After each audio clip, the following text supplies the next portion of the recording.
Welcome to the Hustle Baby Podcast, where I give entrepreneurs 15 minutes to show, grow, and let the world know about their small business. Today we're hustling with Stacey Leighton, founder of Amelia Sky Boutique. She curates fashion that's timeless yet current, pieces that feel personal, stylish, and ready for everyday life, proving once again that great design never goes out of style. Hey everybody, Evan Walsh here with the Hustle Baby Podcast today. Super excited to be with Stacey Leighton, Yes. Who owns the Amelia Sky Boutique in Walpole, but you're also a Medfield resident. I am, yes. Why don't you tell us a little bit about how you got involved with the boutique idea, where you came from, and all of that? Sure. So, crazy little story. Well, I'll give you a little bit about my background. Sure. I went to school for fashion merchandising, so I knew I wanted to do something in this route. And then Looks like you know what you're doing. Oh, thank you. And I started as a buyer and worked in product development and corporate retail for Sure. many years. Did that until my son was a baby. Met my husband through it as well. My brother was in corporate retail. It was one incestuous family. So we were all in it. My husband was traveling a lot at the time. I'm trying to juggle with a little one. I'm like, this really isn't really working out, the juggle. So let's try to reevaluate here. So I actually left corporate retail and I started to substitute teach in Medfield. Moved to Medfield. Max had started kindergarten there, and I'm like, you know what? This gives me an opportunity to spy on him, be with him, make a little discretionary money, and try to figure out what I'm going to be doing. That happened for a few years, and then COVID happened. So COVID kind of halted the schools. I said, brave teachers, and thank you, but there's no way I'm going back. I am a total hypochondriac, if you know me. So in my head, I said, you know what I'm going to do? I'm going to emulate like what Jenny Boston does. So Jenny, if you don't know Jenny Boston was one of the first online retailers to take a tripod in their basement, 2 women, and they grew exponentially of huge volume. Wow. Okay, so then they opened retail stores. They happen to have a retail store right near, I worked for Clark's corporate office, and I used to shop there. Cute little shop, but a lot of their business wasn't from the store. It was more online. Sure. So I'm going to get a wholesale ID. I'm going to get a tripod and click it into my phone, and I'm going to do Facebook Lives out of my basement during COVID. That's where I started. Sure. So I took $1,000. My husband, let's preface this, is not a risk taker. Yeah. He is methodical, logical, everything I'm not. Okay? Yeah. So I'm more the entrepreneurial, like, let's do this. Yeah, I like it. He is not. He is a numbers guy. That's what he does. And, so more conservative that way. So I took $1,000 and I said, I'm going to take this and just see what happens and roll it back in. So I'm going to sell this $1,000. And when I sell this $1,000 clothes, I'll roll it back into more. That's how I did it. Yeah. So I literally blasted everywhere on Facebook. That's amazing. Annoyingly, maybe getting kicked out of a little too many Facebook groups. Sure. Just trying to introduce myself, saying, "Hi, I'm a local mom. Here's my story. Here's my story. I'm a local mom. We're selling fashionable clothes. At that time, we were called Design on a Dime. Design on a Dime. And I like it. It was in my head to do more of like a price point shirt, like this $30, $40 shirt, where you have it for a couple seasons, and that's how it started. So eventually, long story short, we started to evolve, and I had the opportunity to share a space in the middle of COVID with a jewelry designer. Oh, cool. So we got a tiny space in Norwood. Yep. Eventually moved 6 months later into a bigger space in Walpole. Wow. Down by the Rockies Plaza. So we co-shared spaces, but we were 2 different entities, okay? So I was Design on a Dime. She was just an accessories person. She ended up leaving, and I took over that space. So I doubled my space, and it was great. Were you looking to do that? Yeah. Oh, good. I wanted to grow. I was in this moment of, like, shifting, like, we were evolving in terms of what we were selling was not really design. So Design on a Dime was sometimes like a little misleading. They were like, are you consignment? They didn't really understand that. A lot of people don't understand independent boutiques around here. If you're not a Kohl's, if you're not a legacy place, they're like, there's a freestanding clothing store. Like, what does it mean? What is it? So And the clothing started to evolve in terms of the price and the nature of just a higher end, more premium line. Yep. With that being said, at that time, we started looking for new space. So all in one thing, we decided to rebrand, rename, and move. So hence Amelia Sky. And who is Amelia? Amelia is the lovely woman behind you. Okay. She is my grandmother who passed away during COVID. Oh, geez. But we're New Yorker. I mean, I wasn't born in New York, but my family's New Yorkers. Yeah. They grew up in the garment district. My grandmother's husband was in the garment district. My uncle was in the garment district. They loved fashion. Yeah. And my grandmother at the time, she was sick. Well, this was going on, and she lived in New York, but she'd always call me, and we'd always FaceTime, and she's like, what'd you buy? What'd you sell? So I'd always show her that. So this is named after Amelia. Oh, that's great. Those are some black and white pictures. Sky, because I like to believe she's, in a lovely place in heaven seeing this all. That's a beautiful name. Yeah. I love that. So, yeah. So what did when you decided to open up this shop over here, you have a whole bunch of different stuff. Why don't you give people an understanding what exactly is a boutique and what is sort of the goal, that you're setting forth? Okay. So we're a women's boutique, primarily selling apparel. Okay. So I would say it's 70-80% apparel, with fill-in of beautiful jewelry.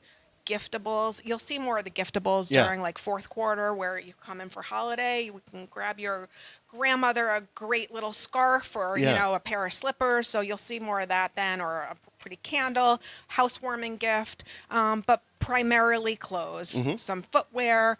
But there's a few things that I try to stand by with a boutique. Yeah. You're going to get different things, right? You're not going to see this and, nothing with Gap or anything like that, but these are more unique pieces that you're just not going to be seeing like everywhere. And in terms of the experience, it's a very different experience than shopping in a chain, Sure. Tell me a little bit about some of the vendors. Are they're like small private companies so too? Some are bigger. So like some of our denim suppliers, like people may have heard of Cut from the Cloth or Dear John or Tribal. There are certain bigger lines that a lot of the denim are manufactured here, but they're, New York or LA vendors, manufactured in all different places, but some are smaller. In terms of the smaller, more local things, that would be more jewelry suppliers or candles or giftables, where there would be we try to really support local. And if there's a line that hand pours candles in Newport, Rhode Island, we'll love to do business with that's that. Great. Yeah. You're not going to find, unfortunately, the way of the world now is, clothing source right here anymore. Those days are done. But I honestly could say when you do come in, it is a very different experience than what you'd get in walking into your standard chain. A more personal experience. You said, when I walked in, you said, this is home for me. It is my home. And obviously you can see your style and personality kind of abound throughout the place, which is great. I think that tells a story, which is what we're trying to do, is kind of tell your story. So, I worked in retail before I got into the real estate career. And, it is not for the faint of heart. No, it certainly isn't. And Jen, my manager, could say the same thing. She's corporate retail and then worked in the stores as well. So, What do you think? What's the most rewarding aspect of the job for you? Really the relationship with the customers. Yeah, it's pretty cool. And seeing the impact on their confidence, right? They're walking out feeling good. And then seeing the trickle down of how we really are affecting directly the community members or something like that, working with them. We do a lot of different things like that. So it's a lot of feel good moments. Yeah. Well, and you get the repeat business, right? Yes. There was a gentleman in here buying for his wife very loyal yet again. Customers. That's great. Yes. Once they come, and I think that, some people don't understand or are questioning what a boutique is. We're not this stuffy, environment. We are very transparent. We're very honest. I would never sell someone something that I don't think should be sold to them, just to sell it. And we really develop relationships. We joke around, and I've joked around for quite some time on this, that we're like a women's barbershop. Yeah. So I get it. I get it. I mean, if you sit here during the day, you're going to be like, wow, they just divulged a lot of information. So they just, the customers are just become this relationship where they could just spill their beans. Well, it's a very relaxing atmosphere. You've got the couch here and all that. So yeah, I can totally understand. Yeah. And what a fun place to hang out. You know, is. And the kids get their Starburst. They're all happy. So.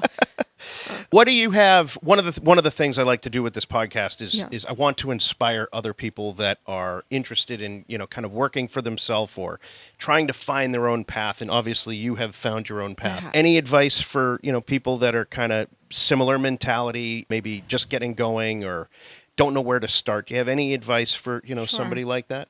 I would say don't hesitate. It doesn't all have to be done at once, and it doesn't have to be this grand plan. I am, and Jen would laugh at this, I am far from a planner, so I didn't have this huge strategy in mind. It came into my head. I always wanted to open up a boutique. It was always brewing, right? Yeah. However, I didn't know if that was realistic, so I didn't just do this big business plan. What I learned in college of drawing up this business plan. I didn't do that. You started with $1,000. $1,000, and I told my husband I'm starting with $1,000, and I promise you, there's nothing, outside of that. And somehow we made it. It's awesome. Yeah. It's an incredibly inspiring story. The other thing I think that's really fascinating, not just yourself, but a lot of people, because of COVID, started, down this journey in this path. It kind of opened up, more flexible way of thinking. Yeah. Right? Because you're inside the house and you're like, or your old job, you were doing something and you're like, this isn't going to work for me right now. Yeah. But it kind of shifts your mind a little bit. Yeah. So gives you a little too much time to think, but... Sometimes paralysis by analysis, they say. Very right? true, yeah. But yeah, I find it's like one of the, as horrible as COVID was for everybody, it's one of the, I think, bright lights that came out of it is, people working for themselves, starting something new, being adventurous and all of that. Where do you see your business going? Where do you want it to go? Are you looking to kind of stay small and local, or are you looking to kind of branch out and get bigger? Every day is different. Yeah. So one day I'm like, I am going to open in the Cape and have somebody will run here and I'll run the Cape, and I'm sort of all over the place with that.